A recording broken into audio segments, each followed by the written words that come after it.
Virginia's governor acknowledged on Friday that he was photographed more than 30 years ago in a costume that was clearly racist and offensive, admitting that he had dressed either as a member of the Ku Klux Klan or in blackface, but resisted mounting calls for his resignation. "I am deeply sorry for the decision I made to appear as I did in this photo, and for the hurt that decision caused then and now," Ralph Northam, the Democratic governor, said in a statement on Friday evening. Mr. Northam issued a statement hours after the photograph, which was included on his 1984 yearbook page from Eastern Virginia Medical School and appeared alongside other pictures of himself, became public. Neither person in the black and white photograph was identified, and Mr. Northam, a pediatric neurologist who was elected Virginia's governor in 2017, did not confirm which costume he had worn. He faced intensifying bipartisan pressure on Friday night to step down, including calls from three Democratic presidential candidates, Senators Kamala Harris of California and Elizabeth Warren of Massachusetts, and Julian Castro, the former mayor of San Antonio. But Mr. Northam suggested that he would try to remain in office. It doesn't matter if he is a Republican or a Democrat, Mr. Castro said. "This behavior was racist and unconscionable. Governor Northam should resign." Virginia's two Democratic senators, Mark R. Warner and Tim Kaine, former governors themselves, gently nudged Mr. Northam toward the exits, issuing simultaneous statements urging him to reflect on how to move forward. Derek Johnson, president of the NAACP, also called on Mr. Northam to resign, saying on Twitter, "Blackface in any manner is always racist and never okay." The Virginia Legislative Black Caucus stopped just short of demanding his resignation. "We are still processing what we have seen about the governor," the group said in a statement, but unequivocally say that what has been revealed is disgusting, reprehensible, and offensive.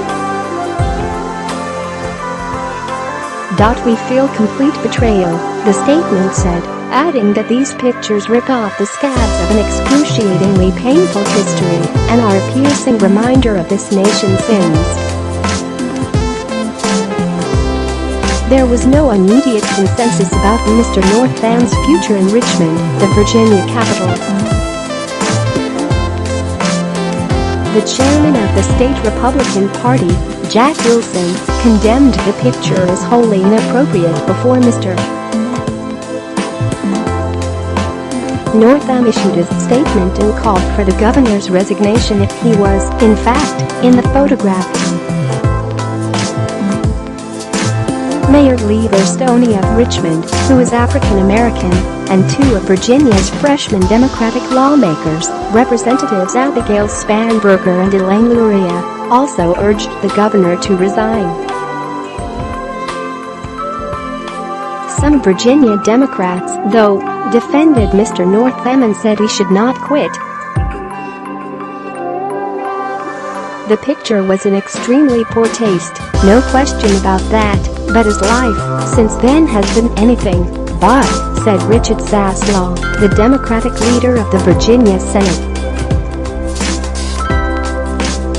"He's had a career of helping people of all races."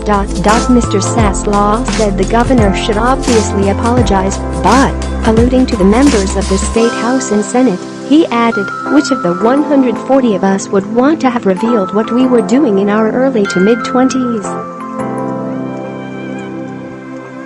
In his statement, Mr. Northam said the photograph is not in keeping with who I am today and the values I have fought for throughout my career in the military, in medicine, and in public service. But I want to be clear," he said, "I understand how this decision shakes Virginians' faith in that commitment." After the governor issued a statement, CBS News, citing a 1981 Virginia Military Institute yearbook, reported that Mr. Northam had been known as Coonman as an undergraduate student there. The governor has not addressed the nickname, which contains a racial slur. If Mr. Northam were to resign, Lieutenant Governor Justin A. Fairfax would assume the governor's office. Mr. Fairfax, a Democrat, was the second black person to be elected to statewide office in Virginia. Mr. Northam spoke to the lieutenant governor on Friday before he issued his apology, according to a Virginia Democrat familiar with the conversation. The lieutenant governor did not immediately comment on Friday. In his statement, Mr. Northam signaled that he did not intend to cede power to Mr. Fairfax. "I recognize that it will take time and serious effort to heal the damage this conduct has caused," he said. "I am ready to do that important work. The first step is to offer my sincerest apology and to state my absolute commitment to living up to the expectations Virginians set for me when they elected me to be their governor." Even if Mr. Northam defies the sudden crush of pressure to quit, he will not face any immediate electoral repercussions. Virginia bars governors from serving 2 consecutive terms, and both of the state's United States senators are Democrats, leaving his political options limited. Still, the news of the yearbook image, which the website Big Leap Politics first reported on Friday, could undermine Mr. Northam's authority in Richmond and tarnish his tenure, which, just more than a year in, had already been marked by several accomplishments on Democratic priorities. Mr. Northam rode to victory in 2017 when he soundly defeated Ed Gillespie, a former chairman of the Republican National Committee, thanks to the suburban backlash against President Trump. Virginia Democrats nearly reclaimed control of the State House the same year. Their success prompted Republicans to finally give up their opposition to Medicaid expansion, and the measure passed with bipartisan support, offering the governor a signature accomplishment.